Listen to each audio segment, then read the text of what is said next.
हाँ किया है मगर ठीक है कोई मतलब धक्का मुक्की से हमें कुछ होता नहीं है। तो बीजेपी के एमपी जो थे वो मुझे ऐसे रोकने की कोशिश कर रहे थे, धकेल रहे थे और मुझे धमका रहे थे, तो वो हुआ है।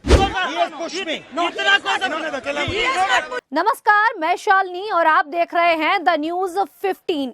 अंबेडकर के मुद्दे पर संसद परिसर में कांग्रेस और बीजेपी के प्रदर्शन के बीच बीजेपी नेता प्रताप सारंगी घायल हो गए हैं। उन्होंने आरोप लगाया है कि राहुल गांधी के कारण वह घायल हुए हैं। बता दें कि प्रताप सारंगी के साथ साथ बीजेपी सांसद मुकेश राजपूत भी इस दौरान घायल हो गए और उनकी हालत सीरियस बताई जा रही है। उन्हें आरएमएल अस्पताल में भर्ती कराया गया है। जब वहां पर मौजूद लोगों का गुस्सा राहुल गांधी पर निकला और मीडिया ने राहुल से सवाल किया तो साफ साफ उनके शब्दों में अहंकार झलक रहा था। उन्होंने कहा, मैं संसद के प्रवेश द्वार से अंदर जाने की कोशिश कर रहा था और बीजेपी सांसद मुझे रोकने की कोशिश कर रहे थे, मुझे धमका रहे थे और इस वजह से ये हुआ।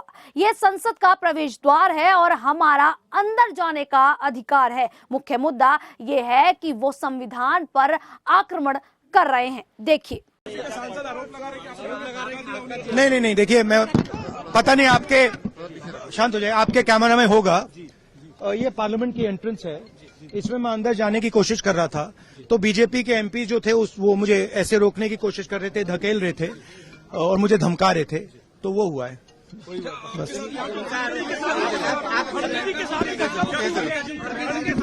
नहीं, देखिए, हाँ किया है मगर ठीक है कोई मतलब धक्का मुक्की से हमें कुछ होता नहीं है।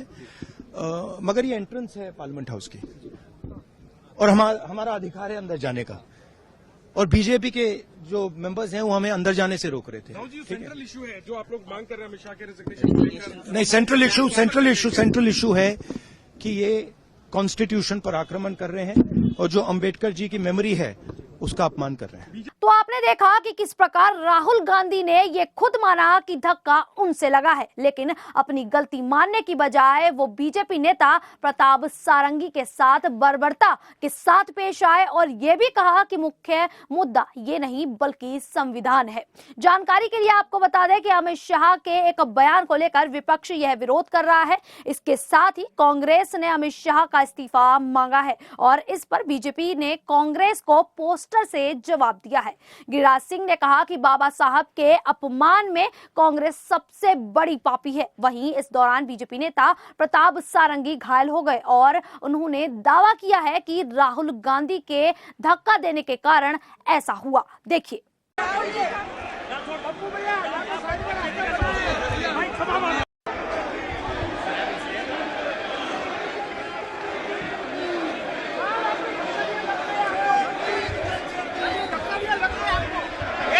आपको शर्म नहीं आती है क्या राहुल? क्या शर्म नहीं आती है?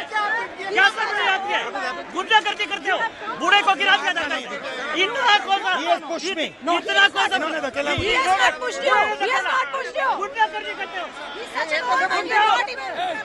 बता दें, नई संसद भवन के मकर द्वार से सांसद अंदर जाते हैं और यहां पर पहले से ही बीजेपी के सांसद प्रदर्शन कर रहे थे। उनका कहना था कि कांग्रेस ने गृह मंत्री के बयानों को तोड़ मरोड़ कर पेश किया है। इसी दौरान गांधी प्रतिमा से विपक्ष के सभी सांसद प्रदर्शन करते हुए आने लगे और तभी वो वहां पहुंच गए जहां बीजेपी के सांसद प्रदर्शन कर रहे थे और इस वजह से शोर शराबा होने लगा और वहीं से राहुल गांधी गुजर रहे थे और यह पहली बार हुआ है कि बीजेपी और विपक्ष एक साथ संसद परिसर में प्रदर्शन कर रहे हैं और दोनों ही बाबा साहब के मुद्दे पर प्रदर्शन कर रहे हैं।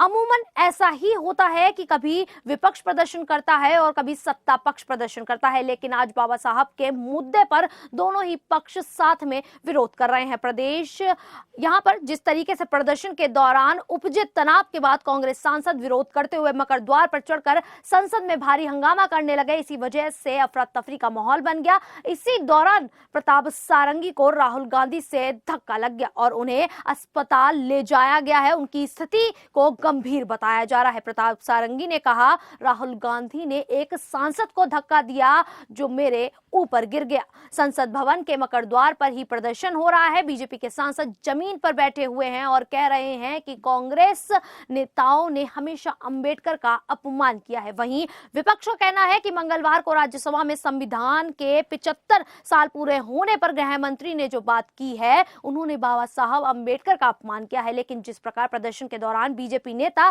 को धक्का लगा और चोट लगी और राहुल गांधी का ये कहना कि इससे महत्वपूर्ण संविधान का मुद्दा है, ये कई तरह के सवाल खड़े कर देता है। फिलहाल इस पूरे मुद्दे को लेकर आप लोगों की क्या राय है, आप हमें कमेंट करके जरूर बताइएगा। और इसी प्रकार की देश और दुनिया से जुड़ी खबरों के लिए देखते रहिए द न्यूज़ 15।